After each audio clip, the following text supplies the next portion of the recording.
Sejam muito bem-vindos ao nosso podcast Med Gatas. Meu nome é Luana e estamos com Ana Vitória.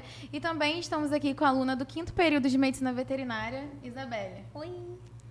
E no tema de hoje nós vamos falar sobre o Chester, todos os mitos, lendas e desinformações que cercam esse animal que é a estrela da ceia de Natal. E o que a gente quer saber? O que é verdade? O que é lenda? Será que é uma mistura de frango com peru? Será que toma hormônio para crescer mais rápido? E por que ele é tão diferente do frango comum? Juntamos todas essas questões e montamos um questionário para saber do público de fato o que eles acham sobre o Chester. Então pega um cafezinho ou qualquer coisa para beliscar e vem com a gente descobrir a verdade por trás dessa ave que virou a estrela da ceia. Então vamos começar com uma pergunta simples, mas que já está no nosso formulário. O Chester ele é armazenado de uma forma diferente do frango comum? Então, muita gente pensa que por ser mais caro, por ser maior, ele tem um cuidado especial, quando na verdade ele tem o mesmo processo de armazenamento, de refrigeração de um frango comum. O que muda mesmo é o processo de produção antes dele chegar no supermercado. E tudo regido também pelas mesmas normas sanitárias, então no freezer eles são praticamente iguais. O Chester é uma mistura de peru com outra ave exótica? Tem muita gente que tem essa dúvida, né? Essa é bem clássica. Tem um pessoal que jura que o Chester veio de algum cruzamento secreto entre um peru ou qualquer outro tipo de ave, sei lá. Mas é uma ave exótica do Himalaia ou qualquer coisa do tipo, mas não, né? Não, o Chester, na verdade, ele é um frango de uma linhagem especial, sim, mas ele continua sendo um frango sem mistura exótica, sem papagaio, sem periquito, sem nada, só um frango comum. E o Chester, ele recebe hormônios para crescer mais rápido? Porque, assim, esse é um mito super comum, né? Mas é importante dizer que o uso de hormônios, na verdade, ele foi proibido desde a década de 60. O que acontece é que, ao longo dos anos, essas aves elas foram selecionadas geneticamente para conter mais carnes, né? No peito, nas coxas, como é o caso do Chester. Então, Isa, você acha que o Chester contém algum tipo de conservante diferente? Não, essa dúvida ela vem do sabor, da diferença do sabor, da textura, mas os aditivos utilizados, os sais utilizados, é tudo o mesmo. E tudo isso precisa estar no rótulo, como no frango comum mesmo. Então não existe nenhum tipo de conservante secreto, né? Tudo que está ali, na verdade, precisa ser regulamentado? Nenhum, a indústria mostra tudo isso pra gente. Então, o Chester é um frango de linhagem especial, né? Com mais carne nas coxas, no peito. Isso é verdade. O Chester, ele é um resultado do melhoramento genético no processo de seleção, né? A gente pega as características desejadas das aves e com maior rendimento de carne e escolhe para o melhoramento genético do Chester.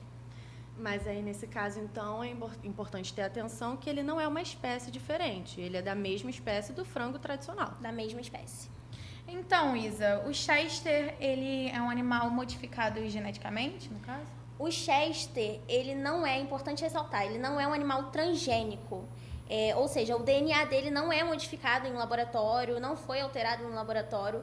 Ele passa por um processo de melhoramento genético. Isso é porque, na verdade, ele é resultado de um cruzamento de seletivo, né, ao longo das gerações. Exatamente. Não tem a ver com modificação em laboratório. Exatamente, o que eu disse anteriormente. A gente pega as características desejadas e faz o melhoramento genético nessas espécies com as características desejadas. Mas você acha que os animais selecionados para esse melhoramento genético, eles são selecionados de uma forma diferente? Com certeza. Isso é essencial no processo de melhoramento. A gente seleciona as aves com as melhores características, como o crescimento rápido, a resistência da carne, a qualidade da carne, e a gente escolhe elas para o melhoramento. E essa seleção é feita ao longo de muitos anos, né? Até se chegar à linhagem como Chester. Com certeza, a gente passa por várias famílias antes do melhoramento para chegar na família desejada. Mas, assim, eu tenho uma dúvida que eu acho que é uma dúvida frequente. Muita gente pensa que, na verdade, só os machos são abatidos. Isso é verdade? Não, na verdade, do Chester, tanto as aves fêmeas como os machos, eles são abatidos, porque a gente está procurando ali tipo de produção, né? E a meta do rendimento. Então, o que render melhor, o que tiver a melhor produção, a gente vai estar abatendo. Até porque no caso do Chester, o que importa é a quantidade da carne e a qualidade, né? Por ter mais carne na coxa e no peito. Exatamente. Mas então, nesse caso, o Chester demora mais tempo até estar pronto para o abate, né? Um pouco mais. O frango comum, ele é abatido em torno de 30 a 40 dias, enquanto o Chester, ele passa um pouquinho de 50 dias. Isso porque ele é criado para crescer mais e render mais carne, né? Então o ciclo é um pouquinho mais longo. Exatamente. Então, para você, qual que é a carne mais saudável? Essa resposta ela vai depender do corte e do preparo. O Chester, ele tem mais carne no peito, que é um corte magro, né, o peito, e tem bastante proteína. Mas se ele for assado, então, sem pele e sem nenhum tipo de excesso de gordura, ele consegue ser tão saudável quanto um frango normal. Exatamente, ou talvez até mais.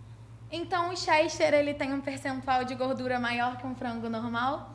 Nem sempre. Ele tem mais carne e por isso o percentual de gordura costuma ser mais baixo em alguns casos, comparado ao frango comum. Então me corrija se eu estiver errada. O Chester, ele costuma ser mais suculento. Então é isso que dá a impressão dele ser menos saudável. Exatamente. Chegamos ao fim desse episódio, recheado de curiosidades sobre o Chester, e deu pra ver que nem tudo que ouvimos por aí é verdade, né?